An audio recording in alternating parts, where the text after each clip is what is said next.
ನಾನೆಲ್ಲೋ ನನ್ನನ್ನೇ ಅಂತದಿರ ಅಂತ ಅನ್ಕೊಂಡ್ಬಿಟ್ಟಿದ್ದೆ. ಇರ್ಬೋದೇನಪ್ಪ. ಇರ್ಬೋದು ಅಂದ್ರೆ ನನ್ನ ಕೋತೆ ಅಂತ ಕರಿಯಕ್ ಅವ್ರಿಗೆ ಎಷ್ಟೋ ಧೈರ್ಯ. ಕರೀತಾರೆ ನಿಮ್ ಪೇಸ್ ಕಟ್ಟೆ ಕೋತಿ ತರ ಇದೆ. ಇಲ್ಲ ನನಗಿದೆ ಅಂತ ನನ್ನ ಕೈ ಏನ್ ಕೊಡ್ತೀನಿ ನಾನು ಹಿಂಗೆ ಎತ್ತಿ ಬಿಸಾಕ್ತವನೆ. ಓದಿಕೆ ನನಗೆ ಕೈಯೋ ಕಟಿಂಗ್ ಪ್ಲೇಯರ್ ಗೊತ್ತಾಗಿಲ್ಲ. ಬನ್ನಿ, ಇದೇ ನೋಡಿ ನಮ್ಮ ಅಡಿಗೆ ಮನೆ. ಚೆನ್ನಾಗಿದೆ, ಆದ್ರೆ ಏನೋ ಹೊಸ ವಾಸನೆ. ಮಂಜು, ಆ ಕೋಳಿಗಳು ನೋಡು ಎಷ್ಟು ಸುಂದರವಾಗಿವೆ. ನಾವು ಕೊಂಡ್ಕೋಬೇಕು. ಹೌದೌದು. ಆಮೇಲೆ ಅದಕ್ಕೆ ಮೇವ್ ಹಾಕೋ ಕೆಲಸನೂ ನನಗೆ ಬರುತ್ತೆ. ಅದು ಒಂದ್ ದಿವಸಕ್ಕೆ 20 ರಿಂದ 25 ಸಲ ಪೀ ಮಾಡುತ್ತೆ. ಆಮೇಲೆ ಅದನ್ನ ತಿನ್ಬಿಡು ಅಂತ ನನಗೆ ಹೇಳ್ತೀರ. ಒಂದು ಪ್ರಾಣಿಗೆ ಮೇವ್ ಹಾಕಿದ್ರೆ ನಮ್ ಪಾಪಗಳನ್ನ ಹೀರ್ಕೊಂಡ್ ಬಿಡುತ್ತೆ ಅಂತ ಹೇಳ್ತಾರೆ. ಸಾಕಷ್ಟು ಮಾಡಿದ್ಯಲ್ಲ ಪಾಪಗಳು.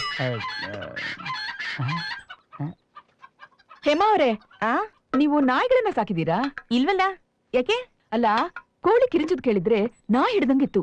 ಓ, ಅದಾ ನಮ್ ಮಲ್ಲಿಕಾರ್ಜುನ ಇರ್ಬೇಕು.